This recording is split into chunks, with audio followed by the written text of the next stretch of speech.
저희가 떴어요. 의원님 때문에. 듣기에 나쁘지 않네요. 예, 저는 원래 기자할 때부터 단독 기사를 많이 쓴 그러니까요. 언론인이죠. 예. 예. 제가 보기에 그 국회의원 가운데 유일하게 신문 지면을 갖고 있는 네. 유일 국회의원. 예, 제 고정란을 갖고 있습니다. 그러니까요. 예. 특정 신문이라서 어딘지는 얘기는 안 하겠습니다.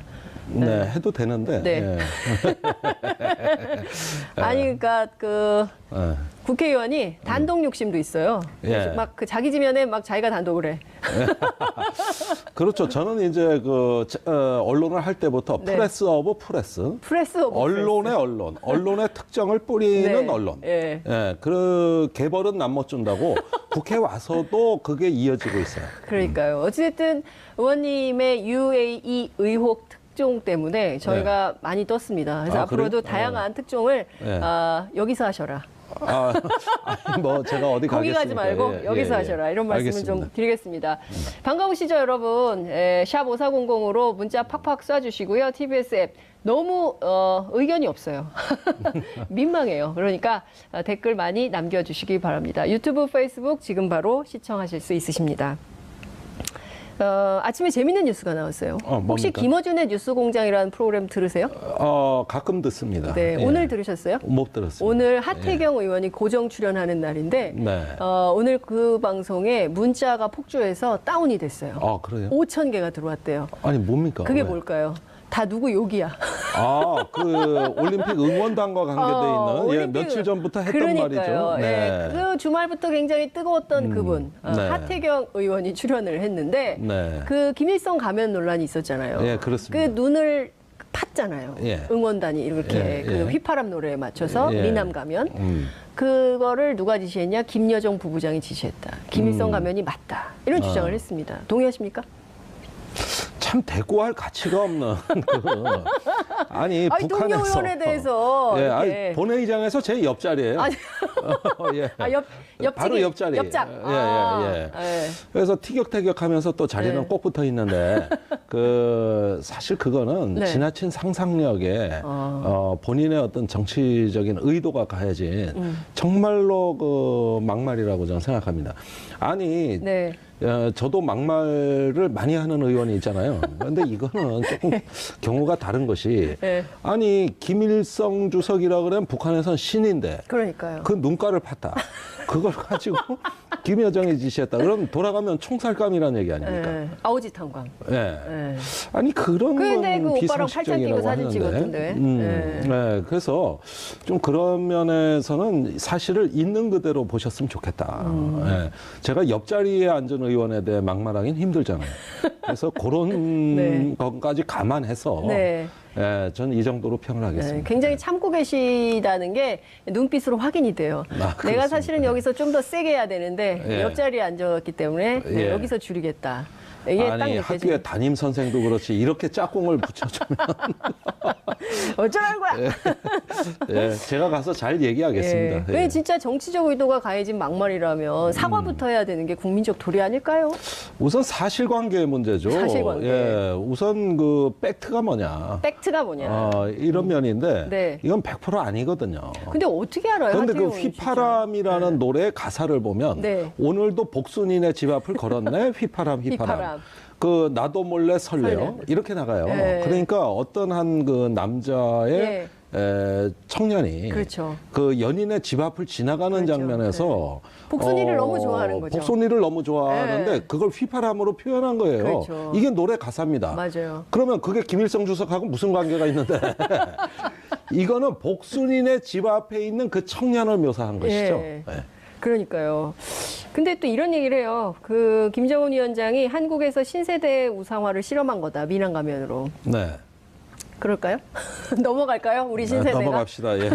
진짜 넘어갑시다. 어떻게 대응해야 될지 대응해야 도저히 될지를 답이 안 모르겠- 나오는 도저히 답이 안 나오는 네. 그런 상황. 그 개회식 보셨죠? 네. 올림픽 개회식. 네. 굉장히 인상적이고 남북 단일팀 선수들이 같이 입장할 때 입장했죠. 공동 입장할 네. 때 다 일어나서 길박수를 했는데 예. 두 나라가 안 일어났잖아요. 미국하고 일본. 예, 예. 그 펜스 부통령이 돌아가서는 또 북한하고 굉장히 만나서 대화할 뜻을 밝혀서 도대체 이분은 뭐가 진심인가 라는 생각을 하게 돼요. 이제 미국 언론에서 네. 펜스 부통령의 부적절한 행동에 대해 칼럼이 하나 나오지 않을까 저는 생각이 들어요. 자, 미국이란 나라가 지금 펜스 부통령의 저런 어떤 행동이 예. 미국 전체의 의견이냐? 그렇죠. 제가 얼마 전에 1.5 트랙이라 그래서 1.5 그 청와대하고 민간 학자들이 미국에 갔다 왔다는 언론 네. 보도가 나간 적이 있습니다. 네네. 그 단장이 청와대 평화군비통제비서관을 하는 최종권 비서관이죠. 예. 전 연세대 교수. 네. 그 단장의 일행들하고 다 통화를 해봤는데 미국에 갔더니 예. 펜스 부통령이 뭐 강경한 정책을 갖고 온다는데 네. 미국 갔더니 아니다. 진짜요? 예. 그 백악관의 강경파들이 그런 그 경직된 네. 태도를 보이는 건 맞는데 예. 국무성이나 또 관변학자들이나 네. 많은 사람들이 이번에 남북 대화에 대해 비상한 관심을 표명하더라. 네. 그러면 백악관 내 그 제가 보기에는 고립된 강경파가 펜스 부통령을 통해 가지고 일종의 심술 부리기, 네. 심술 부리기. 예, 내지는 투정하기, 네. 이런 어떤 그 행보가 나타난 게 아닌가 보여집니다. 네. 사실 올림픽의 정신에 따르면은 이런 그 정치적인 행동들을 못 하게 돼 있어요. 네. 누구나 다 한 가족이고 그렇죠. 지구촌 식구고 맞습니다. 그야말로 행성지구 시대입니다. 예. 행성지구 시대. 행성지구 시대. 예. 예. 그런 어떤 의미에서 이 네. 올림픽의 오륜기가 거행이 되는데 거기서 어떤 정치적인 제스처가 나왔다. 아니 그럼 올림픽에 참석하러 온 겁니까? 아니면 북한 압박하러 온 겁니까? 정치하러 오신 겁니까? 그러니까 이 부분에 대해서는 우리가 균형 있게 봐야 되는 것이 전 펜스 부통령의 저런 행보가 미국의 어떤 그 입장이냐? 네. 그렇게 보지 않아요. 그러니까요. 그 미국 의회 전문지 있잖아요. 더 힐이라고. 예. 거기에 그 미국의 한 민주당 상원 의원이 그 트윗 올린 거를 인용해서 보도를 했던데 그 내용을 보면 뭐 이런 거예요. 왜 저기 왜 갔냐? 올림픽 그래. 참가하러 간 거냐? 북한 압박하러 간 거냐? 저런 태도를 어디서 본 것 같다. 그 미국 그 무슨 축구인가요? 뭐 네. 있잖아요. 풋볼. 예. 거기서 이제 그 인종차별 그렇죠. 반대하던 그때도 똑같은 태도를 하더니 네, 거기까지 그렇습니다. 남한까지 가가지고 그런 행동을 했다 이렇게 비판을 하더라고요. 아니, 그렇죠. 그러니까 이미 나오고 있는 거죠. 미국 사회 내부에서. 예, 그렇습니다. 그러니까 이런 어떤 그 정치적인 행보, 네. 그 천안함이 그 전시돼 있는 이함대 사령부 방문, 네. 탈북자 면담, 네. 거기에 아베 총리의 한미 연합훈련 재개발언, 그러니까요. 예, 이런 등등의 어떤 그 일련의 사안을 보면은 미국, 일본의 그 극단적 강경파들이 하나의 이 평창 올림픽의 시샘을 하듯이 네. 과도한 정치적 의사 표출을 하고 있고 결국 그것은 올림픽 정신을 폄훼하는 수준까지 나가고 있어요. 자, 남북 대화라는 게 네. 이제 시작입니다. 평창 올림픽은 단지 상견례예요. 상견례. 예. 네. 앞으로 진짜가 문제예요. 그럼 얼마든지 한미 간에 정책 조율이 되고 있고 네. 또 이런 부분을 대비하기 위한 시간은 충분히 있는데도 불구하고 네. 여기 와가지고 대화 자체가 불순한 거라고 이야기를 한다면 네. 그러면 압박과 제재는 왜 하는 겁니까? 그런 압박과 제재의 효과를 대화를 통해 확인하는 거예요. 네. 그래서 압박, 제재, 대화 이 세 가지 그 기둥은 네. 대북 정책의 트라이앵글입니다. 예, 이거는 다 정리된 이론이에요. 네. 대화문 언제 미국이 닫겠다 그랬습니까? 열어놓는 겁니다. 그렇죠. 열어놓고 압박과 제재를 병행한다예요. 이게 대북 정책인데 네. 최근에 단지 문재인 대통령이 조금 앞서 나갔다고. 네. 오로지 그 이유 하나만으로 견제하는 건데 이런 식이라면 네. 곧 그 미국과 일본의 그 집권층이 문재인 대통령 길들이기 들어가겠죠. 그게 이제 시작되는 거죠. 네. 자, 박근혜 대통령도 그런 거 당한 적 있어요. 언제? 천안문 성노예. 맞아요. 성노예교 끝나자마자 예. 바로 또 미국에 갔잖아요. 그게 재작년입니다. 그렇습니다. 그때 천안문 성노에 올라간 게 9월입니다. 맞습니다. 열병식 창건했습니다. 예, 예. 즉각 길들이기가 들어왔어요. 그래서 해명 외교하러 이 다음 달인 10월에 미국 갔던 겁니다. 그렇죠. 그리고 사드 문제가 급물살을 탄 거예요. 맞습니다. 그래서 180도 바뀐 겁니다. 그래요, 맞아요. 자, 길들이기가 들어오는데 우리가 어떻게 대응하느냐가 대단히 중요해졌습니다. 굉장히 중요한 포인트를 지적해 주셨는데요. 어떤 방식으로 길들이기가 들어올까요? 이를테면은 박근혜 정부 때는 박근혜 대통령이 성노예교회 때 굉장히 시진핑 주석으로부터 굉장히 환대를 받았잖아요. 예. 좀 기분 좋게 오셨다고요. 예. 갔다 온 다음에 예. 바로 이제 미국에 가서 청구서 예. 싹 다 받아가지고 이제 사드 배치로 이렇게 이어진 그러니까 건데. 차라리 중국 안간만도 만도 못한 못한 거야. 걸로 180도 도니까 중국은 이제 격분한 거죠. 그렇죠. 그래서 박근혜 정부 마지막 네. 2년간이 한중 관계가 수교 이래 최악의 시기를 맞이했고 남북 관계도 같이 나빠졌던 거거든요. 예. 자, 그렇다면 문재인 대통령은 어떨까? 예. 비슷한 상황을 맞이하는데 뭐가 이 있을까? 무기를 국면의 또? 패턴은 같습니다. 아니, 그러니까 지금 굉장히 왜 미국과 일본이 저럴까? 결국에는 미국의 MD, 한미일 군사공조 체제를 갖춰서 북중러 이렇게 신냉전 시대 네. 시스템을 또 가져가려고 하는 거 아니냐. 아시아 패권을 여전히 미국이 주도하고, 예. 미국 밑에 동생. 일본? 예. 있고 이런 시스템을 계속 가져가려고 그러는 거 아니냐. 그렇게 이런 구도로 보는 한 이게 한반도 문제 쉽지 않겠다. 이런 우울한 생각도 들어요. 저는 우선 네. 평창 올림픽 기간 중에 네. 하마터면 문 대통령이 휘청거리고 넘어질 뻔했는데 아, 그래요? 용케도 잘 버텼다. 그 가장 결정적인 국면은 네. 아베 총리가 와가지고 위안부 소녀상 철거와 네. 그다음에 한미 연합훈련 재개를 얘기했을 때 네. 단호하게 예. 남의 나라 내정에 대해 총리께서 하실 말씀이 말씀이 아니라고 봅니다. 예. 전 진짜 많은 국민들이 시원했을 거예요. 사이다. 이렇게 얘기했어요. 그러니까요. 네, 이렇게 일단 잘 버텼다. 웬만하면 어쩌면은 강대국의 힘의 논리에 현실주의 관점으로 네. 굴복해서 야, 이게 좋은 게 좋은 건데 이거 그냥 쉬쉬하자. 정상회담 때 했던 얘기 밀봉해버리자. 이럴 수도 있었어요. 네. 그게 박근혜 정부 때 행태입니다. 그렇죠. 근데 까버렸어요. 그러면서 그거는 내정에 대해서 총리께서 하실 말씀이 아니라고 봅니다. 네. 분명하게 얘기를 했다는 예. 거. 이 점은 앞으로 남북 관계에 있어서도 모종의 우리 독자적인 행보를 걷겠다는 얘기인데 여기서 중요한 포인트가 있습니다. 네. 이제까지 남북 관계가 잘 됐을 때는 예. 주변 강국 간의 맞아요. 남북 대화를 밀어주는 분위기가 다 돼 있을 때입니다. 네. 노태우 대통령 때부터 지금에 이르기까지 네. 동서냉전이 무너지고 대탕트가 오고 맞아요. 이럴 때 우리가 그 흐름에 올라타서 타서 91년도에 막이지 막차를 타고 남북 합의서. 관계에 물꼬를 그렇습니다. 튼 거거든요. 예. 그게 이제 노태우, 김대중, 노무현 대통령 예. 때입니다. 그때는 세 개가 다 이거를 갖다가 밀어줄 수 있는 다자회담이 열리고 질서가 바뀔 때예요. 이번에 문재인 대통령의 남북 대화의 아주 특이한 측면은 네. 그 여건 조성에 안 돼 있는 상황에서 여건 조성이 안 돼 있다. 순수하게 남과 북만의 대화만으로 국면을 만들어가고 있다. 저는 이게 지금까지 본 그 대화 분위기 중에서 매우 특이한 국면이라고 보는 겁니다. 네. 과거에 노무현 대통령도 육자회담에서 2015년 9.19 공동성명 체결하고 잘 되는 줄 알았는데 네. 조지 부시 대통령이 그렇죠. 깨버렸잖아요. 예. 방코 델타 아시아은행의 북한 자금을 맞아요. 억류하면서 완전히 180도 바뀌었거든요. 네. 이러니까 그리고 핵실험이 일어났어요. 맞아요. 거의 이때는 좌절이었는데 네. 막판에 조지 부시가 바뀌어. 중간 선거를 2006년에 패배하고 네. 노무현 대통령한테 김정일과 대화하자. 네. 이러면서 남북 정상회담까지 간 겁니다. 아. 그게 13 6차 회담의 네. 합의문. 그게 이제 나중에 2.13 합의로 연결되고 네, 네. 남북 간에는 14 남북 공동선언. 네. 이렇게 해가지고 이게 같이 선순환 관계로 국제 정치와 한반도 정세가 같은 선순환으로 갔을 때입니다. 네. 근데 지금은 네. 그게 아니에요. 순서가 바뀌었어요.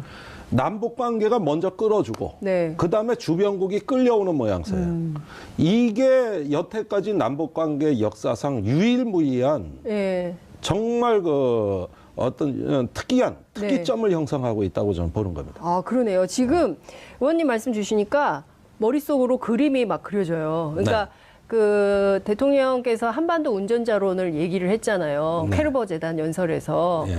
그랬을 때 우리가 어떻게 코리아 패싱 뭐 이런 건데 우리가 어떻게 주도권을 가질까 어려울 거다라고 보수야당 계속 비판했거든요. 네. 그리고 사실 작년 말까지만 하더라도 패싱 분위기였잖아요. 패싱 분위기였죠. 네, 그랬는데 이 주도권을 잡고 지금 주변국을 설득해서 이렇게 이 정세를 끌고 가야 되는 위중한 상황에 있다. 이렇게 분석을 해볼 수 있는데 저는 그 굉장히 인상적인 사진이 있어요. 그 일요일 날 마지막 공연 끝난 다음에 가기 전에 이제 한 손으로는 김영남 위원장의 손을 잡고 다른 한 손으로는 김여정 부부장의 손을 잡은 다음에 마음과 마음을 모아서 이 국면을 좀 돌파해 가자. 네. 이런 얘기를 했고 그 대통령께서 개인적으로 촛불 횃불을 좀 좋아하시는 것 같아요. 이 분위기를 횃불로 좀 승화시키자 이런 얘기도 했어요. 근데 정부에서 향후 남북관계 추진 방향 얘기를 하면서 상황에 따라 남북관계의 진전을 통해서 북미 관계를 견인하는 등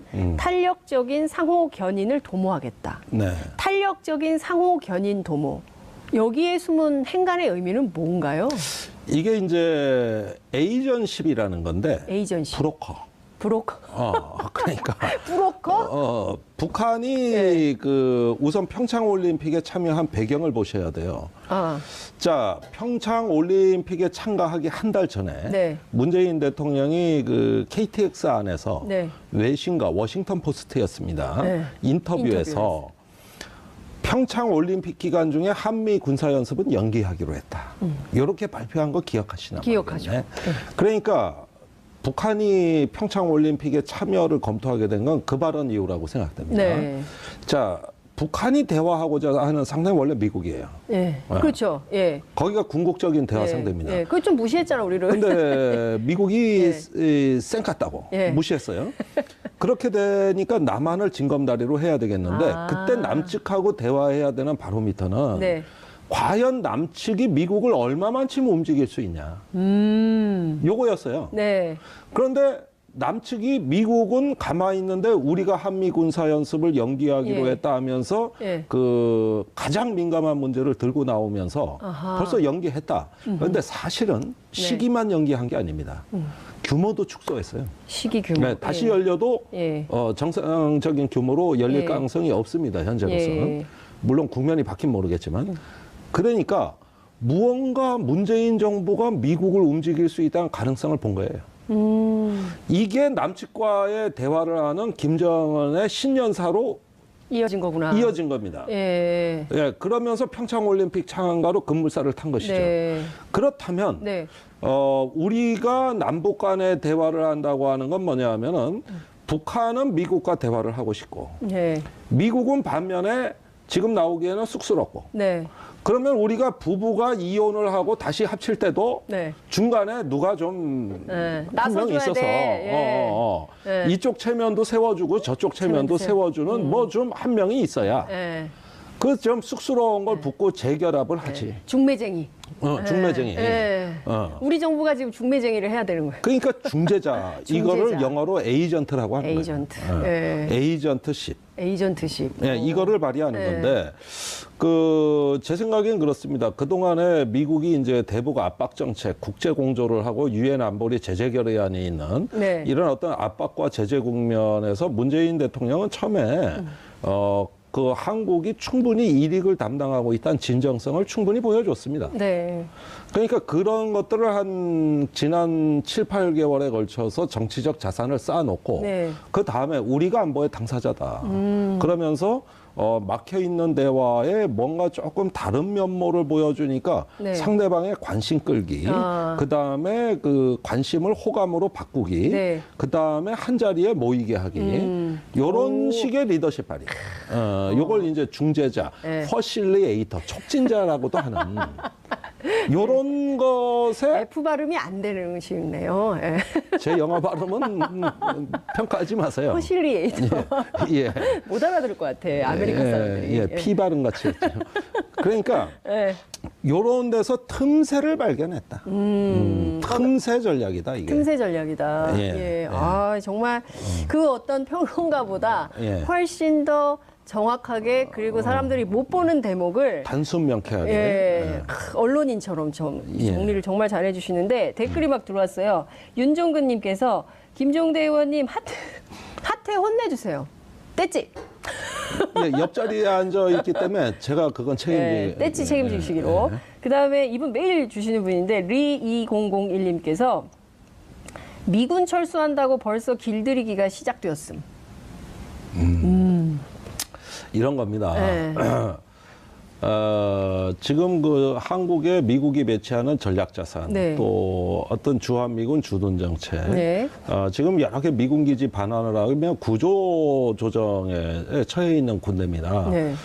그다음에 한미일 연합훈련 네. 등등의 이제 첩첩 산중의 군사 의제들이 기다리고 있죠. 예.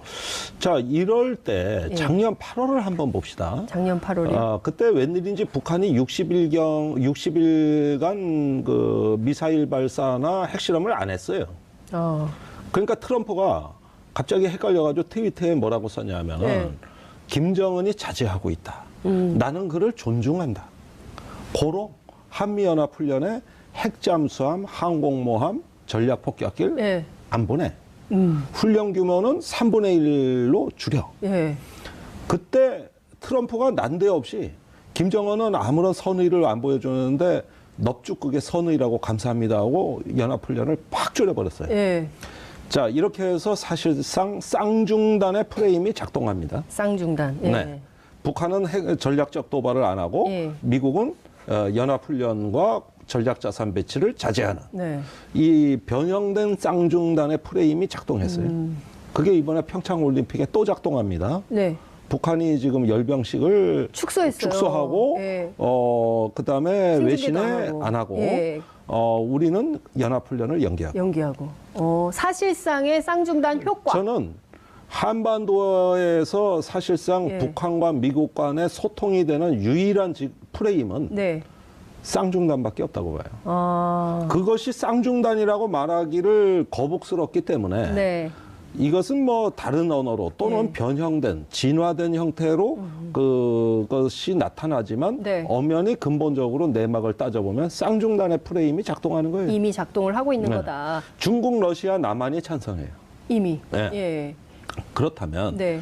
제가 보기에는 이 북한이 이후에 어떤 전략적 행보와 네. 미국의 한미연합훈련 전략자산 배치가 연동되는 약간의 모양새만 나오면 네. 이거는 대화가 시작된다고 봐야 되는 겁니다. 3월 위기설 계속 주장했거든요. 그러니까 네. 이를테면 패럴림픽이 3월 18일 날 끝나고 올림픽 휴전에 따라서 25일까지는 대충 쉰다 하더라도 그 다음에는 이제 훈련이 시작되면 똑같아진다 이거 판이. 네. 예, 옛날하고 똑같다. 그러니까 뭐 올림픽은 올림픽이고 군사 대결은 군사 대결이다라고 보수 정치권, 보수 언론들은 계속 주장을 하고 있거든요. 거기서 큰 우리 사회 갈등이 나타날 겁니다. 큰 갈등이 나타날 예, 큰 거다. 갈등이 나타날 거예요. 네. 자, 지금 한미연합훈련을 재개하느냐 마느냐 하더라도 어떤 모양새로 하느냐. 네. 이 부분이 지금 한미 간에 결정된 게 없습니다.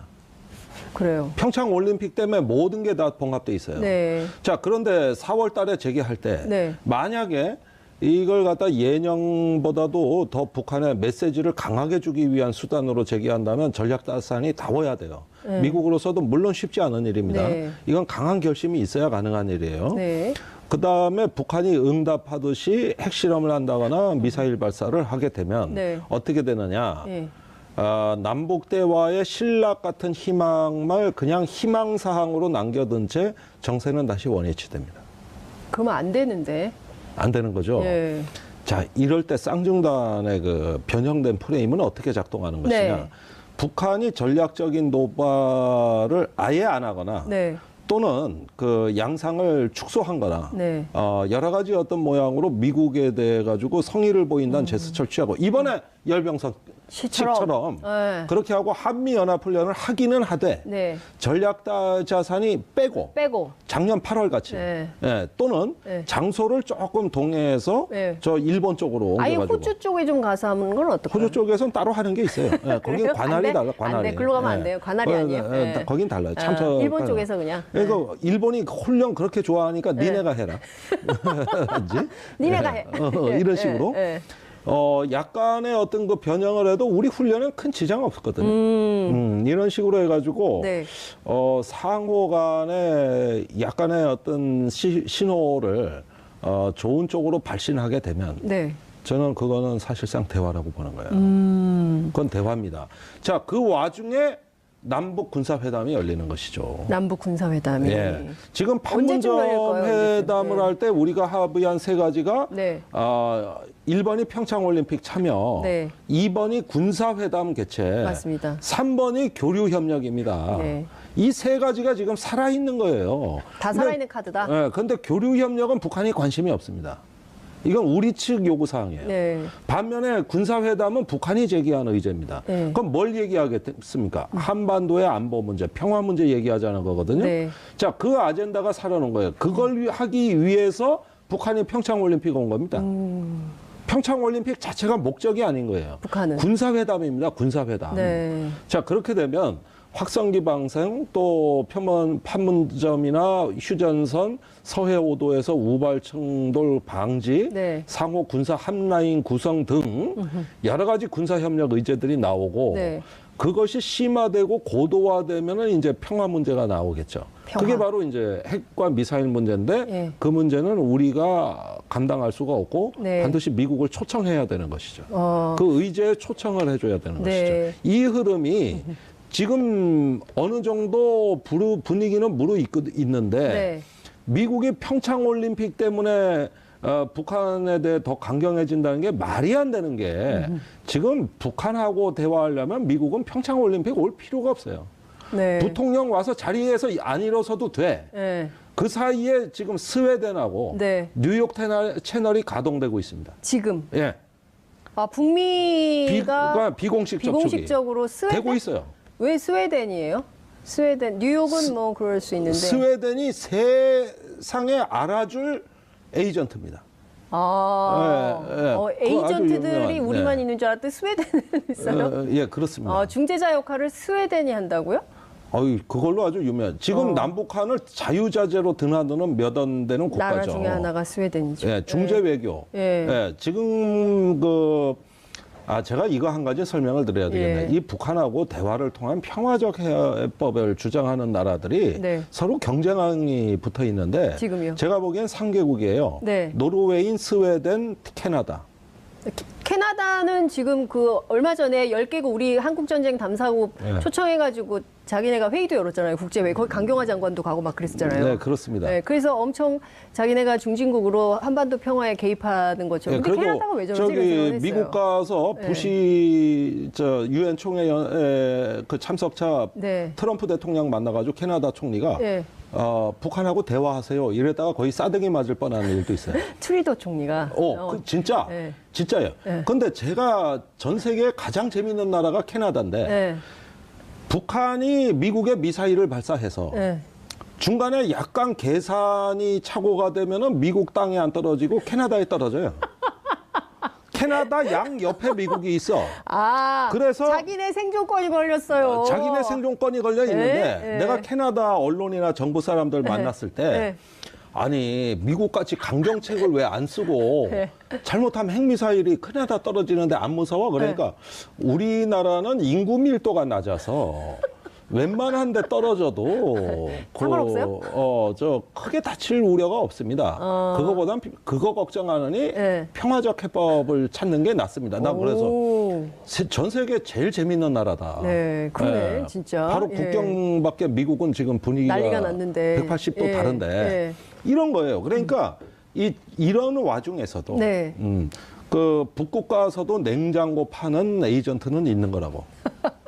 북극 가서도 냉장고 파는 에이전트. 스웨덴이 그랬다는 거죠. 스웨덴, 노르웨이, 캐나다. 캐나다. 자기들끼리 또 경쟁이 붙어 있어요. 어디서 뚫리냐. 하냐.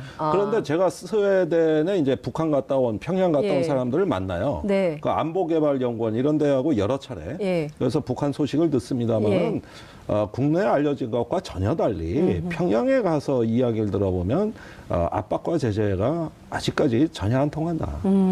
이런 이야기도 많이 전해옵니다. 근데 지금 보면 그 비핵화 이슈를 어느 레벨에서 어떻게 다룰 거냐. 근데 이제 그 헤리테지 재단 있잖아요. 거기에 브루스 클린너. 네. 그 CIA 관계자로 알려져 있더라고요. 네. 분석가. 근데 이 사람이 무슨 얘기를 했냐면 비핵화 이슈를 남북 정상회담에 다룰 수 있으면 그러면 되는 거 아니냐. 그러면 미국이 개입할 이유가 없는 거 아니에요. 다시 해석을 해보면 정상회담에서 이 이슈 못 다루면 하지 말아라. 이런 뜻으로도 들리거든요. 자, 그런데 비핵화 이슈를 다루면 대화가 안 돼요. 남북 정상회담은. 네. 네. 그러니까 이 부분의 절충점은 네. 단계를 쪼개는 겁니다. 단계를 그걸 쪼개는. 살라미 전술이라고 하는 건데 네. 살라미 소세지 있잖아요. 소세지. 얇게 써는 거, 예. 얇게 이렇게 예. 조각조각 예. 얇게 써는 거. 그래서 목표를 세분화한다. 그러면은 비핵화로 가기 위한 전략적인 목표는 핵 동결이 되는 것이죠. 핵 동결. 그렇습니다. 예. 이건 이제 문재인 대통령이 대선 때도 굉장히 네. 체계화해서 제시한 공약의 하나였습니다만 네. 비핵화를 전제로 한 대화라는 것은 대화 네. 자체를 포기하는 과도한 대화의 조건인데 대화는 무조건 하는 것이고 네. 그 대화의 일차적인 목적은 비핵화보다 핵 동결이 돼야 된다. 핵 프리즈. 동결. 예. 얼려버린다 이거죠. 동결인데 그 동결을 통해서 미래의 핵을 제거하고 네. 거기서 쌓아진 신뢰와 네. 관계 형성을 통해 가지고 2단계로 비핵화, 즉 과거의 핵을 제거한다. 핵폐기. 예. 예. 그렇게 해서 미래의 핵과 과거의 핵이라는 이런 구분법을 내놨어요. 이거는 정의당도 그 프레임을 우리가 더 빨리 냈고 네. 진보 또 개혁적인 세력은 다 그 얘기를 하고 있어요. 아니 비핵화가 현실적이지 않다면 살라미 전술. 살라미 전술 그렇게 해서 일단은 우선 재래식 분쟁의 이 군사적 긴장을 완화해야 되겠죠. 네. 그 다음에 핵 동결 프로그램 이런 것들을 대화의 의제로 올려야 됩니다. 네. 그런데 그러면 핵 문제 해결 안 된다고 비핵화 안 된다고 군사적 긴장은 더 높아져야 되는 것인가? 대화는 단절돼야 되는 것인가? 그건 아니죠. 지금 그러면 핵무기가 아니면 안전한가? 이런 면에서 보면 우리의 생존의 문제는 우선은 긴장 완화라고 하는 그렇습니다. 평화 정책이 우선시 돼야 된다는 거. 예. 그다음에 군사적 신뢰 구축과 네. 핵 동결에 관한 네. 이런 부분의 이야기는 남북 간에도 에이전트십만 갖고도 가능하다는 거예요. 이게 왜 불가능하냐 이거예요. 예. 자, 우선 그러면 그 정상회담 제안이 왔으니까 이제 받을지 말지 여건을 조성해서 하자 이렇게 대통령께서 말씀하셨는데 그러면 김종대 의원님이 말씀하신 살라미 전술에 따라서 네. 첫 번째는 핵 동결을 위한 정상회담, 두 번째는 핵 폐기를 위한 정상회담 좀 나눠가지고 그거는 말입니다. 핵 폐기는 다자 간에 해야 되고 다자 또 해결은 북미 간에 양자 간에 해야 되고요. 예. 우리는 긴장 완화 평화 정책. 긴장 완화 평화 정책. 그다음에 전략적 도발을 자제할 수 있는. 그러면 북한도 테스트를 하겠죠. 예. 그럼 너네가 미국을 움직일 수 있어? 한미 연합 군사 훈련 자제할 수 있어? 여기에 대한 응답을 준비하는 것이죠. 네. 그러면은 변형된 형태로 타협책을 제시할 수가 있는 것이죠. 근데 우리가 미국을 움직일 수 있는 카드는 어떤 게 있을까요? 그러니까 한미 연합 훈련은 원래 우리 측의 의사 결정이 중요하니까 네. 그 자체가 우리 의견, 의지의 문제이긴 합니다. 근데 저렇게 막 펜스 부통령 와서 저런 태도로 볼 때 동맹국 잔치에 와가지고 저렇게 하는데 우리의 뜻과 의지를 무시하고 막 해버리면 어떡하지? 이런 걱정도 좀 있어요. 동맹국 행사에 와가지고 그렇게 좀 그렇잖아요. 그죠? 예, 이번에 펜스 부통령은 워낙 기이한 형태지만 네. 저런 것이 과연 미국의 전체 의견이냐 전체 저는 의견은 분명히 아니다. 이견이 있어요. 오히려 분명히 소수 저희는, 의견일 수 있다. 예, 다른 이야기도 듣고 있습니다. 예. 그다음에 미국은 전통적으로 예. 매파와 비둘기파의 갈등이 매우 심합니다. 그렇죠. 예. 그러면 이번에 펜스 부통령의 저런 어떤 결례라 그러지만은 사실상 그러는 와중에서도 코피 전략, 코피 전략. 그렇죠. 그 코피 전략의 허구성이 마구마구 폭로가 됐어요. 네. 그것도 그 주한 미국 대사로 내정된 네. 빅터 차에 의해서 그렇죠. 낙마했지만 이분에 의해서 코피 전략의 허구성이 막 폭로되는 이런 양상도 존재했다는 것을 우리가 기억해야 됩니다. 네. 분명히 미국 내에서도 긴장 고조에 대해서 강압 정책에 대해 가지고 뭔가 네. 다른 목소리를 내는 게 평창 올림픽 와중에도 분명히 있었어요. 왜 이런 측면을 못 봅니까? 네. 그러니까 이런 것들이 상호간의 게임의 그 양상으로 지금 네. 벌어지고 있는데 이때 문재인 대통령이 잘하셔야 된다는 거예요. 정말 잘하셔야 돼요. 그 지금 보면 남북이 처음으로 돌아가서 남북이 적극적으로 나서고 주변국들을 설득해서 이 정세를 돌파해야 되는데 특사를 빨리 보내야 된다. 그러니까 북한의 입장을 미국에도 전하고 중국, 일본, 러시아에도 전해서 좀 분위기 조성에 적극적으로 나서달라. 이런 노력을 좀 해야 되는 거 아니냐. 특사 파견 옛날부터 주장하셨잖아요. 그래서 네. 지금 북한에 대한 특사뿐이 아니라 네. 제가 아까 말씀드렸잖아요. 이건 주변국이 아무런 어떤 그 여건 조성을 안 해준 가운데 남북 간의 대화로 국면을 이끌어온 네, 그렇죠. 매우 어려운 상황의 성과다. 네. 그렇다면 그 어려움을 완화시키기 위해서 예. 4대 강국 특사, 예. 이건 굉장히 지금 시급하다고 할 수가 있죠. 빨리 보내야 된다. 예, 그 중에서도 제일 골치 아픈 일본 같은 데는 저를 보내주시고. 일본 특사. 일본 특사로 김종대 의원 손들었어요. 예, 자, 이렇게. 예. 예. 제일 어렵고 고약한 거를 제가 네. 하겠다는 뜻이에요. 예. 예. 문재인 대통령께 문자를 좀 보내시는 게 텔레그램이라도 하실까요? 받으실 것 같은데? 예. 예. 그러니까 이런 부분은 우리가 네. 이렇게 결의를 자꾸 내보내줘야 되는 네. 겁니다. 근데 제가 시간이 없기 때문에 이거 꼭 여쭤보고 싶어서요. 토마스 바흐 IOC 위원장도 초대받았잖아요. 네. 그래서 이번에 평창올림픽 끝나면 방북 가능성이 높은데 중국이 엄청나게 환영을 하고 있어요. 네. 정말 잘하고 있다. 북한은 이거를 올리브 가지로 활용해야 된다. 이런 얘기도 하거든요. 네. 큰 성과가 날까요? 자, 우선 IOC 네. 매우 좋은 명분이고요. 예. 그다음에 UN 사무총장, 네. 그다음에 전 사무총장 반기문 씨. 반기문 예, 총장. 제가 뭐 그분을 네. 그렇게 존경하진 않지만 그래도 예, 효용이 해프닝이 너무 많아가지고. 예. 있으니까 그래도 뭐, 또 버리는 카드는 아니라고 예. 저는 생각이 들고요. 네. 그다음에 4대 강국의 그 이제 네. 특사 외교 네. 이렇게 해가지고 알겠습니다. 종합적인 기획이 지금 나와야 되는 것이죠. 알겠습니다. 네. UAE 의혹 여쭤봐야 되는데 시간이 그게 더 15초밖에 재밌는데. 안 남아가지고 네. 또 나오시면 될 것 같아요. 조만간. 네. 예. 정리를 해야 될 것 같습니다. 다음 주에 뵐게요.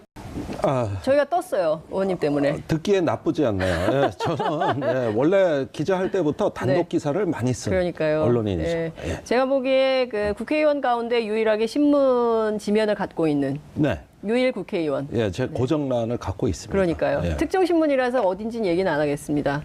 네, 해도 되는데. 네. 예. 아니 그러니까 그 예. 국회의원이 단독 욕심도 있어요. 예. 막 그 자기 지면에 막 자기가 단독을 해. 그렇죠. 저는 이제 그 언론을 할 때부터 네. 프레스 오브 프레스, 프레스 오브 언론의 언론, 언론의 특정을 뿌리는 네. 언론. 예. 예, 그 개벌은 남 못 준다고 국회 와서도 그게 이어지고 있어요. 그러니까요. 어찌됐든 의원님의 UAE 의혹 특종 때문에 저희가 많이 떴습니다. 그래서 아, 앞으로도 그래요? 다양한 특종을 예. 여기서 하셔라. 아니, 뭐 제가 어디 거기 가지 가겠습니까? 말고 예, 여기서 예, 예. 하셔라. 이런 말씀을 알겠습니다. 좀 드리겠습니다. 반가우시죠, 여러분? 샵 5400으로 문자 팍팍 쏴주시고요. TBS 앱. 너무 의견이 없어요. 민망해요. 그러니까 댓글 많이 남겨주시기 바랍니다. 유튜브, 페이스북 지금 바로 시청하실 수 있으십니다. 아침에 재밌는 뉴스가 나왔어요. 혹시 뭡니까? 김어준의 뉴스공장이라는 프로그램 들으세요? 가끔 듣습니다. 네, 예. 오늘 들으셨어요? 못 들었습니다. 오늘 하태경 의원이 고정 출연하는 날인데 네. 오늘 그 방송에 문자가 폭주해서 다운이 됐어요. 아, 그래요? 5천 개가 들어왔대요. 아니, 뭡니까? 그게 왜? 뭘까요? 다 누구 욕이야.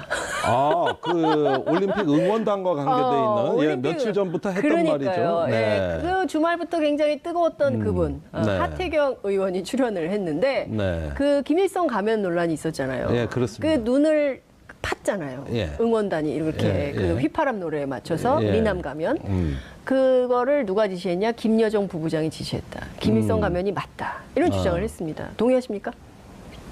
참 대꾸할 가치가 없는 아니 북한에서 동료 의원에 대해서 예, 이렇게. 아니, 본회의장에서 제 옆자리예요. 아니, 예. 옆집이 바로 옆자리. 옆장. 예. 예. 그래서 티격태격하면서 또 자리는 네. 꼭 붙어 있는데 사실 그거는 네. 지나친 상상력에 본인의 어떤 정치적인 의도가 가해진 정말로 그 막말이라고 저는 생각합니다. 아니 네. 저도 막말을 많이 하는 의원이 있잖아요. 그런데 이거는 조금 경우가 다른 것이 네. 아니 김일성 주석이라 그러면 북한에선 신인데 그러니까요. 그 눈가를 팠다. 그걸 가지고 김여정이 지시했다. 그럼 돌아가면 총살감이라는 얘기 아닙니까? 예. 아오지 탄광. 예. 예. 아니 그런 근데 건 그 오빠랑 팔짱 끼고 비상식적이라고 사진 찍었던데. 하는데. 예. 네, 그래서 좀 그런 면에서는 사실을 있는 그대로 보셨으면 좋겠다. 예. 제가 옆자리에 앉은 의원에 대해 막말하기는 힘들잖아요. 그래서 그런 네. 것까지 감안해서 네. 예, 저는 이 정도로 평을 하겠습니다. 굉장히 참고 계시다는 게 눈빛으로 확인이 돼요. 내가 그렇습니다. 사실은 여기서 좀 더 세게 해야 되는데 예. 옆자리에 앉았기 때문에 네, 예. 여기서 줄이겠다. 이게 딱 아니 느껴지죠. 학교에 담임 선생도 그렇지 이렇게 짝꿍을 붙여주면 어쩌라는 거야. 예, 제가 가서 잘 얘기하겠습니다. 예. 왜 진짜 정치적 의도가 가해진 막말이라면 사과부터 해야 되는 게 국민적 도리 아닐까요? 우선 사실관계의 문제죠. 사실관계. 예, 우선 그 팩트가 뭐냐. 팩트가 뭐냐. 이런 면인데 네. 이건 100% 아니거든요. 근데 어떻게 알아요? 그런데 그 하태경은 진짜? 휘파람이라는 노래의 가사를 보면 네. 오늘도 복순이네 집 앞을 걸었네 휘파람 휘파람. 휘파람. 그 나도 몰래 설레요. 설레는. 이렇게 나가요. 네. 그러니까 어떤 한 그 남자의 청년이 그렇죠. 그 연인의 집 앞을 지나가는 그렇죠. 장면에서 복순이를 너무 좋아하는 거죠. 복순이를 너무 좋아하는데 네. 그걸 휘파람으로 표현한 거예요. 그렇죠. 이게 노래 가사입니다. 맞아요. 그러면 그게 김일성 주석하고 무슨 관계가 있는데 이거는 복순이네 집 앞에 있는 그 청년을 묘사한 것이죠. 예. 네. 그러니까요. 근데 또 이런 얘기를 해요. 그 김정은 위원장이 한국에서 신세대 우상화를 실험한 거다. 미남 가면으로. 네. 그럴까요? 넘어갈까요? 우리 신세대가. 넘어갑시다. 예. 아, 진짜 어떻게 넘어갑시다. 대응해야 될지 도저히 답이 안 나오는. 도저히 네. 답이 안 나오는. 네. 그런 상황. 그 개회식 보셨죠? 네. 올림픽 개회식. 네. 굉장히 인상적이고 남북 단일팀 선수들이 같이 입장할 때 입장했죠. 공동 입장할 네. 때 다 일어나서 길박수를 했는데 예. 두 나라가 안 일어났잖아요. 아. 미국하고 일본. 예, 예. 그 펜스 부통령이 돌아가서는 또 북한하고 굉장히 만나서 대화할 뜻을 밝혀서 도대체 이분은 뭐가 진심인가 네. 라는 생각을 하게 돼요. 이제 네. 미국 언론에서 네. 펜스 부통령의 부적절한 행동에 대해 칼럼이 하나 나오지 않을까 저는 생각이 들어요. 자, 미국이란 나라가 지금 펜스 부통령의 저런 어떤 행동이 예. 미국 전체의 의견이냐. 그렇죠. 제가 얼마 전에 1.5 트랙이라 그래서 1.5 그 트랙. 청와대하고 민간 학자들이 미국에 갔다 왔다는 언론 네. 보도가 나간 적이 있습니다. 네네. 그 단장이 청와대 평화군비통제비서관을 하는 최종권 비서관이죠. 예. 전 연세대 교수. 네. 그 단장의 일행들하고 다 통화를 해봤는데 미국에 갔더니 예. 펜스 부통령이 뭐 강경한 정책을 갖고 온다는데 네. 미국 갔더니 아니다. 진짜요? 예. 그 백악관의 강경파들이 그런 그 경직된 네. 태도를 보이는 건 맞는데 예. 국무성이나 또 관변학자들이나 네. 많은 사람들이 이번에 남북 대화에 대해 비상한 관심을 표명하더라. 네. 그러면 백악관 내 그 제가 보기에는 고립된 강경파가 펜스 부통령을 통해 가지고 일종의 심술 부리기, 네. 심술 부리기. 예, 내지는 투정하기. 네. 이런 어떤 그 행보가 나타난 게 아닌가 보여집니다. 네. 사실 오태호, 김대중, 노무현 대통령 예. 때입니다. 그때는 세계가 다 이거를 갖다가 밀어줄 수 있는 다자회담이 열리고 질서가 바뀔 때예요.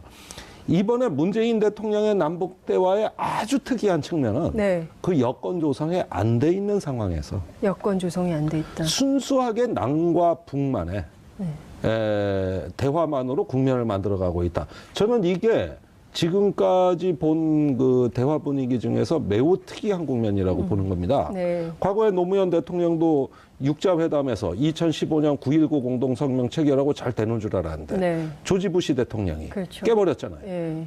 방코 델타 아시아은행에 북한 자금을 맞아요. 억류하면서 완전히 180도 바뀌었거든요. 네. 이러니까 그리고 핵실험이 일어났어요. 맞아요. 거의 이때는 좌절이었는데 네. 막판에 조지 부시가 바뀌어. 중간 선거를 2006년에 패배하고 노무현 대통령한테 김정일과 대화하자. 네. 이러면서 남북 정상회담까지 간 겁니다. 아. 그게 13 6차 회담의 네. 합의문. 그게 이제 나중에 2.13 합의로 연결되고 네, 네. 남북 간에는 14 남북 공동선언. 네. 이렇게 해가지고 이게 같이 선순환 관계로 국제 정치와 한반도 정세가 같은 선순환으로 갔을 때입니다. 네. 근데 지금은 네. 그게 아니에요. 순서가 바뀌었어요. 남북 관계가 먼저 끌어주고 네. 그다음에 주변국이 끌려오는 모양새예요. 이게 여태까지 남북 관계 역사상 유일무이한 예. 정말 그 어떤 특이점을 형성하고 있다고 저는 보는 겁니다. 아, 그러네요. 지금 의원님 말씀 주시니까 머릿속으로 그림이 막 그려져요. 그러니까 그 대통령께서 한반도 운전자론을 얘기를 했잖아요. 네. 캐르버 재단 연설에서. 예. 그랬을 때 아유, 우리가 어떻게 코리아 패싱 뭐 이런 건데 우리가 어떻게 주도권을 가질까 어려울 거다라고 보수야당 계속 비판했거든요. 네. 그리고 사실 작년 말까지만 하더라도 패싱 분위기였잖아요. 패싱 분위기였죠. 예. 네, 그랬는데 이 주도권을 잡고 지금 주변국을 설득해서 이렇게 이 정세를 끌고 가야 되는 위중한 상황에 있다. 이렇게 분석을 해볼 수 있는데 저는 그 굉장히 인상적인 사진이 있어요. 그 일요일 날 마지막 공연 끝난 다음에 가기 전에 이제 한 손으로는 김영남 위원장의 손을 잡고 다른 한 손으로는 김여정 부부장의 손을 잡은 다음에 마음과 마음을 모아서 이 국면을 좀 돌파해 가자. 네. 이런 얘기를 했고 그 대통령께서 개인적으로 촛불 횃불을 좀 좋아하시는 것 같아요. 이 분위기를 횃불로 좀 승화시키자 이런 얘기도 했어요. 근데 정부에서 향후 남북관계 추진 방향 얘기를 하면서 상황에 따라 남북관계의 진전을 통해서 북미 관계를 견인하는 등 탄력적인 상호 견인을 도모하겠다. 네. 탄력적인 상호 견인 도모. 여기에 숨은 행간의 의미는 뭔가요? 이게 이제 에이전십이라는 건데 에이전십. 브로커. 그러니까 브로커? 북한이 그 우선 평창 올림픽에 참여한 배경을 보셔야 돼요. 자, 평창 올림픽에 참가하기 한 달 전에 문재인 대통령이 그 KTX 안에서 외신과 워싱턴 포스트였습니다. 인터뷰에서 평창 올림픽 기간 중에 한미 군사 연습은 연기하기로 했다. 이렇게 발표한 거 기억하시나? 기억하죠. 네. 그러니까 북한이 평창 올림픽에 참여를 검토하게 된 건 그 발언 이후라고 생각됩니다. 네. 자, 북한이 대화하고자 하는 상대는 원래 미국이에요. 예. 그렇죠. 예. 거기가 궁극적인 대화 상대입니다. 예. 그거 좀 무시했잖아, 우리를. 근데 미국이 쌩 갔다고 무시했어요. 그렇게 되니까 남한을 징검다리로 해야 되겠는데 그때 남측하고 대화해야 되는 바로미터는 과연 남측이 미국을 얼마만큼 움직일 수 있냐. 요거였어요. 그런데 남측이 미국은 가만히 있는데 우리가 한미 군사 연습을 연기하기로 했다 하면서 그 가장 민감한 문제를 들고 나오면서 벌써 연기했다. 그런데 사실은 시기만 연기한 게 아닙니다. 규모도 축소했어요. 시기 규모. 다시 열려도 정상적인 규모로 열릴 가능성이 없습니다. 현재로서는. 물론 국면이 바뀌면 모르겠지만. 그러니까 무언가 문재인 정부가 미국을 움직일 수 있다는 가능성을 본 거예요. 이게 남측과의 대화를 하는 김정은의 신년사로 이어진 거구나. 이어진 겁니다. 그러면서 평창올림픽 참가로 급물살을 탄 것이죠. 그렇다면 우리가 남북 간의 대화를 한다고 하는 건 뭐냐 하면은 북한은 미국과 대화를 하고 싶고 미국은 반면에 지금 나오기에는 쑥스럽고 그러면 우리가 부부가 이혼을 하고 다시 합칠 때도 중간에 누가 좀 한 명 있어서 이쪽 체면도 세워주고 저쪽 체면도 세워주는 뭐 좀 한 명이 있어야 그 좀 쑥스러운 걸 붙고 재결합을 하지. 중매쟁이. 중매쟁이. 우리 정부가 지금 중매쟁이를 해야 되는 거예요. 그러니까 중재자. 이거를 영어로 에이전트라고 하는 거예요. 에이전트십. 이거를 발휘하는 건데 제 생각엔 그렇습니다. 그동안에 미국이 이제 대북 압박 정책, 국제 공조를 하고 유엔 안보리 제재 결의안이 있는 이런 어떤 압박과 제재 국면에서 문재인 대통령은 처음에 그 한국이 충분히 이익을 담당하고 있다는 진정성을 충분히 보여줬습니다. 그러니까 그런 것들을 한 지난 7, 8개월에 걸쳐서 정치적 자산을 쌓아놓고 그 다음에 우리가 안보의 당사자다. 그러면서 막혀있는 대화에 뭔가 조금 다른 면모를 보여주니까 상대방의 관심 끌기, 그 다음에 그 관심을 호감으로 바꾸기, 그 다음에 한 자리에 모이게 하기, 요런 식의 리더십 발휘. 요걸 이제 중재자, 퍼실리에이터, 촉진자라고도 하는 요런 것에 평화 문제 얘기하자는 거거든요. 자, 그 아젠다가 살아난 거예요. 그걸 하기 위해서 북한이 평창 올림픽 온 겁니다. 평창 올림픽 자체가 목적이 아닌 거예요. 북한은. 군사회담입니다. 군사회담. 네. 자, 그렇게 되면 확성기 방생 또 판문점이나 휴전선 서해 5도에서 우발청돌 방지 네. 상호 군사 함라인 구성 등 여러 가지 군사 협력 의제들이 나오고 네. 그것이 심화되고 고도화되면은 이제 평화 문제가 나오겠죠. 평화. 그게 바로 이제 핵과 미사일 문제인데 네. 그 문제는 우리가 감당할 수가 없고 네. 반드시 미국을 초청해야 되는 것이죠. 그 의제에 초청을 해줘야 되는 네. 것이죠. 이 흐름이 지금 어느 정도 분위기는 무르익는데 네. 미국이 평창 올림픽 때문에 북한에 대해 더 강경해진다는 게 말이 안 되는 게 지금 북한하고 대화하려면 미국은 평창 올림픽 올 필요가 없어요. 네. 부통령 와서 자리에서 안 일어서도 돼. 네. 그 사이에 지금 스웨덴하고 네. 뉴욕 채널이 가동되고 있습니다. 지금. 예. 아, 북미가 비공식 접촉이 비공식적으로 스웨덴? 되고 있어요.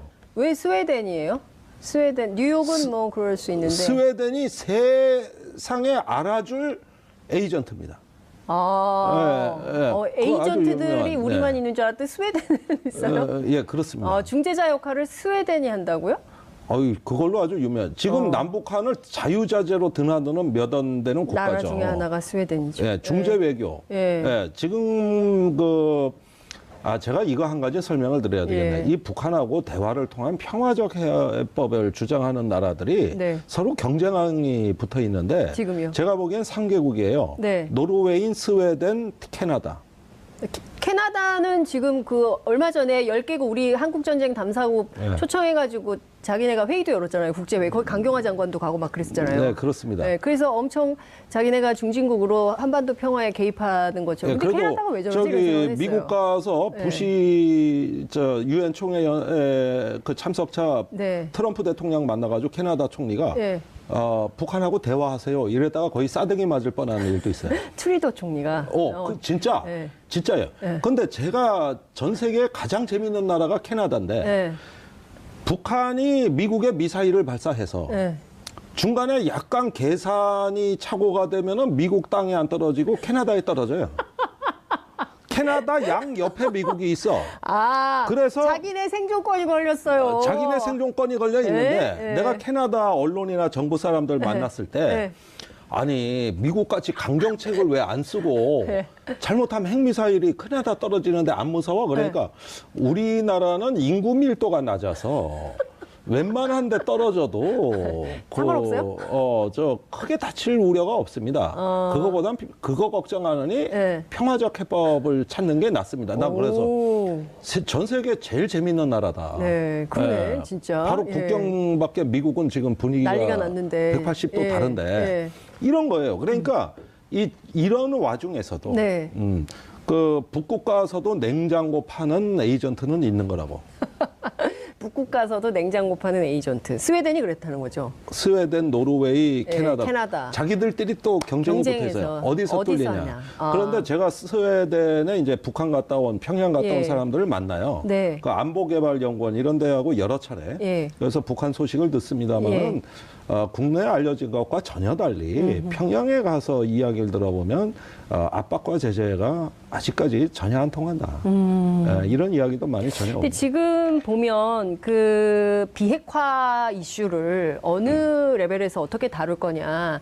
근데 이제 그 헤리테이지 재단 있잖아요. 거기에 브루스 클린너. 네. 그 CIA 관계자로 알려져 있더라고요. 네. 분석가. 근데 이 사람이 무슨 얘기를 했냐면, 비핵화 이슈를 남북 정상회담에 다룰 수 있으면 그러면 되는 거 아니냐. 그러면 미국이 개입할 이유가 없는 거 아니에요. 다시 해석을 해보면, 정상회담에서 이 이슈 못 다루면 하지 말아라.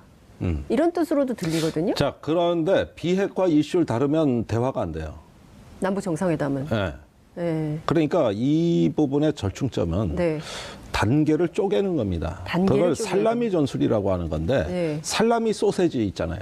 소세지. 얇게 써는 거, 얇게 이렇게 조각조각 얇게 써는 거. 그래서 목표를 세분화한다. 아. 그러면은 비핵화로 가기 위한 전략적인 목표는 핵 동결이 되는 것이죠. 핵 동결. 그렇습니다. 예. 이거는 이제 문재인 대통령이 대선 때도 굉장히 네. 체계화해서 제시한 공약의 하나였습니다만 네. 비핵화를 전제로 한 대화라는 것은 네. 대화 자체를 포기하는 과도한 대화의 조건인데 대화는 무조건 하는 것이고 네. 그 대화의 일차적인 목적은 비핵화보다 핵 동결이 돼야 된다. 핵 프리즈. 동결. 예. 얼려버린다 이거죠. 동결인데 그 동결을 통해서 미래의 핵을 제거하고 네. 거기서 쌓아진 신뢰와 네. 관계 형성을 통해 가지고 2단계로 비핵화, 즉 과거의 핵을 제거한다. 핵폐기. 예. 예. 그렇게 해서 미래의 핵과 과거의 핵이라는 이런 구분법을 내놨어요. 이거는 정의당도 그 프레임을 우리가 더 빨리 냈고 네. 진보 또 개혁적인 세력은 다 그 얘기를 하고 있어요. 아니 비핵화가 현실적이지 않다면 살라미 전술. 살라미 전술 그렇게 네. 해서 일단은 우선 재래식 분쟁의 이 군사적 긴장을 완화해야 되겠죠. 네. 그 다음에 핵 동결 프로그램 이런 것들을 대화의 의제로 올려야 됩니다. 네. 그런데 F 발음이 안 되는 식이네요. 예. 제 영어 발음은 평가하지 마세요. 허실리에이터. 예. 못 알아들을 것 같아. 아메리칸 사람들이. 예, 피 발음 같이 했죠. 그러니까 예. 요런 데서 틈새를 발견했다. 틈새 전략이다 이게. 틈새 전략이다. 예. 예. 예. 아, 정말 그 어떤 평론가보다 예. 훨씬 더 정확하게 그리고 사람들이 못 보는 대목을 단순 명쾌하게. 예, 언론인처럼 예. 정리를 정말 잘해 주시는데 댓글이 막 들어왔어요. 윤종근 님께서 김종대 의원님 하태 혼내주세요. 떼찌.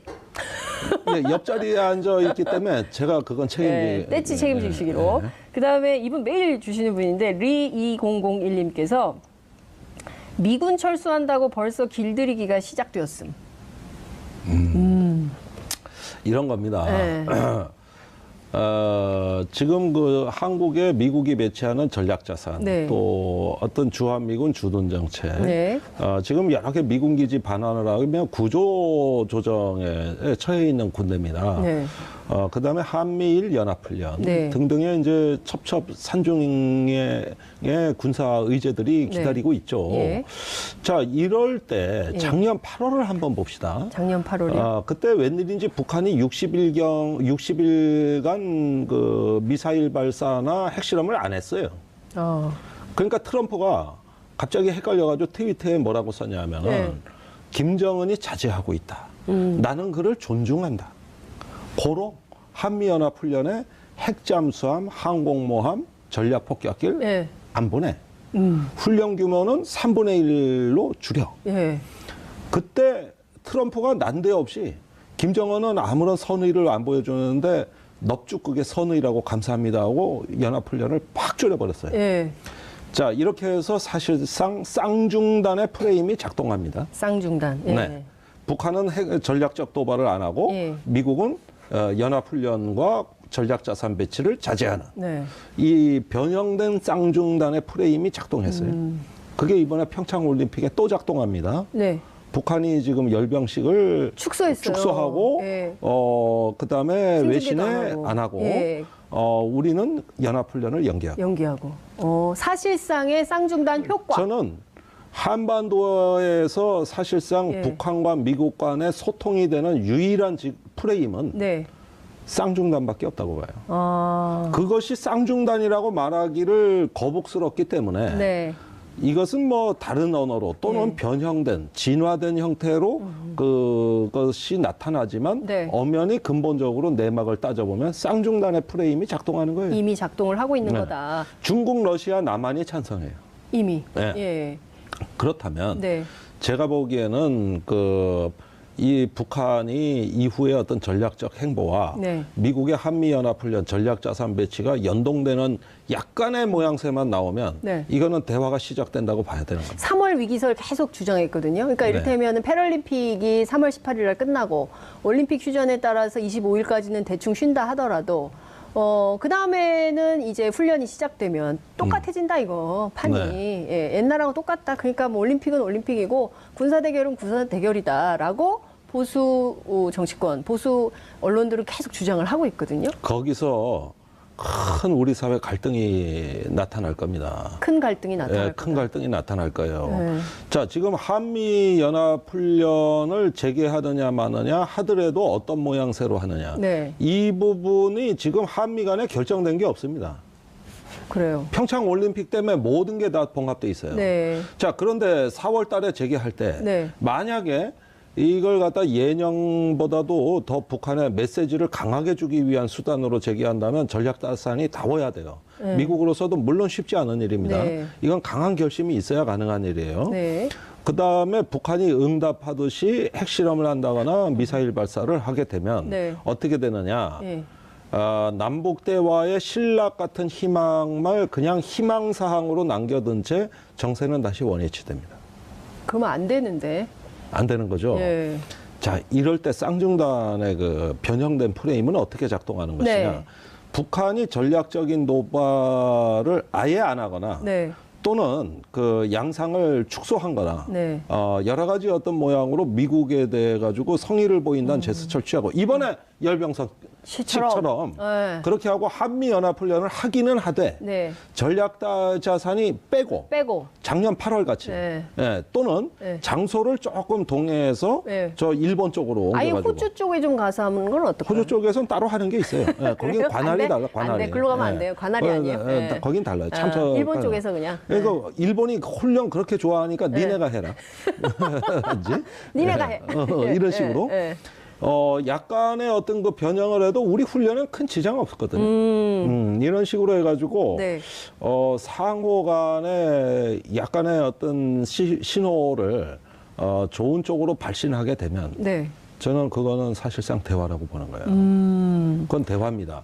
자, 그 와중에 남북 군사회담이 열리는 것이죠. 남북 군사회담이. 예. 지금 언제쯤 열릴 판문점 거예요, 회담을 네. 할 때 우리가 합의한 세 가지가 네. 1번이 평창올림픽 참여, 네. 2번이 군사회담 개최, 맞습니다. 3번이 교류협력입니다. 네. 이 세 가지가 지금 살아있는 거예요. 다 살아있는 카드다. 네, 그런데 교류협력은 북한이 관심이 없습니다. 이건 우리 측 요구사항이에요. 네. 반면에 군사회담은 북한이 제기한 의제입니다. 네. 그럼 뭘 얘기하겠습니까? 한반도의 안보 문제. 올림픽의 정신에 따르면은 이런 그 정치적인 행동들을 못하게 돼 있어요. 네. 누구나 다 한 가족이고 그렇죠. 지구촌 식구고 맞습니다. 그야말로 행성지구 시대입니다. 예. 행성지구 시대. 행성지구 시대. 예. 예. 그런 어떤 의미에서 이 네. 올림픽의 오륜기가 거행이 되는데 거기서 어떤 정치적인 제스처가 나왔다. 아니 그럼 올림픽에 참석하러 온 겁니까? 아니면 북한 압박하러 온 겁니까? 정치하러 오신 겁니까? 그러니까 이 부분에 대해서는 우리가 균형 있게 봐야 되는 것이 전 펜스 부통령의 저런 행보가 미국의 어떤 그 입장이냐? 네. 그렇게 보지 않아요. 그러니까요. 그 미국 의회 전문지 있잖아요. 더 힐이라고. 예. 거기에 그 미국의 한 민주당 상원 의원이 그 트윗 올린 거를 인용해서 보도를 했던데 그 내용을 보면 뭐 이런 거예요. 왜 저기 왜 갔냐? 올림픽 그래. 참가하러 간 거냐? 북한 압박하러 간 거냐? 저런 태도를 어디서 본 것 같다? 그 미국 그 무슨 축구인가요? 뭐 네. 있잖아요. 풋볼. 예. 거기서 이제 인종차별 그렇죠. 반대하던 그때도 똑같은 태도를 하더니 네, 거기까지 그렇습니다. 남한까지 가가지고 그런 행동을 했다 이렇게 비판을 하더라고요. 아니, 그렇죠. 그러니까 이미 나오고 있는 거죠. 미국 사회 내부에서. 예, 그렇습니다. 네. 그러니까 이런 어떤 그 정치적인 행보, 네. 그 천안함이 그 전시돼 있는 이함대 사령부 방문, 네. 탈북자 면담, 네. 거기에 아베 총리의 한미 연합 훈련 재개 발언, 그러니까요. 예, 이런 등등의 어떤 그 일련의 사안을 보면은 미국, 일본의 그 극단적 강경파들이 하나의 이 평창 올림픽의 시샘을 하듯이 네. 과도한 정치적 의사 표출을 하고 있고 결국 그것은 올림픽 정신을 폄훼하는 수준까지 나가고 있어요. 자, 남북 대화라는 게 네. 이제 시작입니다. 평창 올림픽은 단지 상견례예요. 상견례. 예. 네. 앞으로 진짜가 문제예요. 그럼 얼마든지 한미 간에 정책 조율이 되고 있고 네. 또 이런 부분을 대비하기 위한 시간은 충분히 있는데도 불구하고 네. 여기 와가지고 대화 자체가 불순한 거라고 이야기를 한다면 네. 그러면 압박과 제재는 왜 하는 겁니까?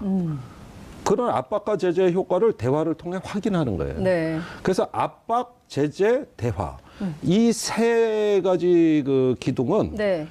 대북 정책의 트라이앵글입니다. 예, 이거는 다 정리된 이론이에요. 네. 대화문 언제 미국이 닫겠다 그랬습니까? 열어놓는 겁니다. 그렇죠. 열어놓고 압박과 제재를 병행한다예요. 이게 대북 정책인데 네. 최근에 단지 문재인 대통령이 조금 앞서 나갔다고. 네. 오로지 그 이유 하나만으로 견제하는 건데 이런 식이라면 네. 곧 그 미국과 일본의 그 집권층이 문재인 대통령 길들이기 들어가겠죠. 그게 이제 시작되는 거죠. 네. 자, 박근혜 대통령도 그런 거 당한 적 있어요. 언제? 천안문 성노에. 맞아요. 성노외교 끝나자마자 예. 바로 또 미국에 갔잖아요. 그게 재작년입니다. 그렇습니다. 그때 천안문 성노에 올라간 게 9월입니다. 맞습니다. 열병식 참관했습니다. 예, 예. 즉각 길들이기가 들어왔어요. 그래서 해명 외교하러 이 다음 달인 10월에 미국 갔던 겁니다. 그렇죠. 그리고 사드 문제가 급물살을 탄 거예요. 맞습니다. 맞습니다. 그래서 180도 바뀐 겁니다. 그래요, 맞아요. 자, 길들이기가 들어오는데 우리가 어떻게 대응하느냐가 대단히 중요해졌습니다. 굉장히 중요한 포인트를 지적해 주셨는데요.